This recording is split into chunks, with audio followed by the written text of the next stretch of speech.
Fala galera do nono ano, estamos aqui para mais um vídeo para ajudar vocês na atividade de história dessa semana que trata sobre a criação da Organização das Nações Unidas, a ONU, que foi criada logo após o fim da Segunda Guerra Mundial e justamente com o intuito de evitar esses grandes conflitos que marcaram o início do século XX e que traumatizaram esses grandes países do mundo.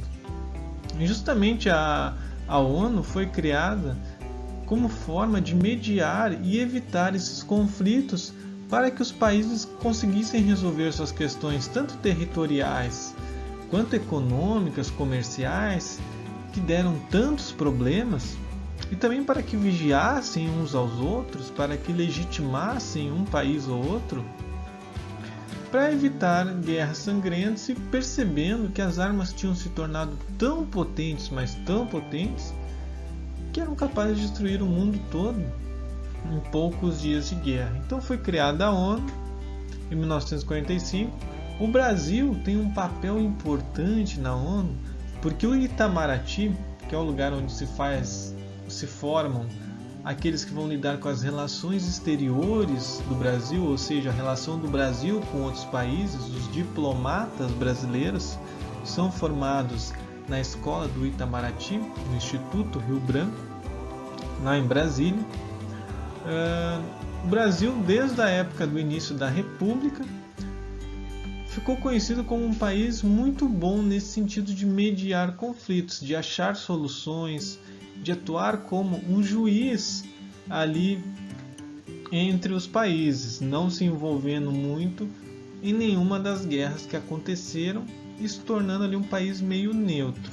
Então o Brasil é muito conhecido por isso até hoje, e por isso, desde 1945, nas Assembleias Gerais da ONU, que ocorrem geralmente em Genebra, na Suíça, onde a ONU tem a sua sede, o Brasil é o primeiro país que discursa. Nas assembleias todos os países discursam, cada um com um representante, pode ser o presidente do país, pode ser o ministro de Relações Exteriores, dependendo, geralmente é o líder máximo, ou seja, o presidente, que discursa, e o Brasil, desde 1945, sempre o primeiro país, como um reconhecimento desse trabalho de mediação feito pelo Brasil. Importante salientar que a ONU ela não tem poder de interferir nos outros países, ela não é uma instituição que pode interferir, ela é um órgão consultivo internacional. Então toda decisão da ONU ela é como se fosse uma sugestão para aquele país ou para os grupos de países que a sugestão afeta. Claro, como essas sugestões são sempre votadas por todos os países, elas representam a vontade geral do mundo. Então, geralmente uma sugestão da ONU é a vontade de todos os países para que aquilo aconteça. Só que alguns países mais ricos têm um peso maior na sua votação, especialmente os Estados Unidos, que têm um poder de veto nas decisões. Então, se os Estados Unidos não quiserem que algo aconteça, eles podem vetar sozinhos determinada resolução ou sugestão da ONU. Isso acontece, por exemplo, na relação entre Estados Unidos e Cuba, desde a década de 1960 até hoje, que é uma relação meio conturbada, com os Estados Unidos sufocando economicamente o país cubano, a ilha caribenha, que fica ali na América Central. Todos os países do mundo são contra isso, com exceção do próprio Estados Unidos, que por causa disso não sofre nenhuma sanção por aplicar sanções a Cuba. Mas isso é importante salientar, porque às vezes as pessoas acham que a ONU está querendo mandar nos países, que a ONU quer determinar como é que vai ser as leis. Não, a ONU não tem poder para isso, não é essa a função dela.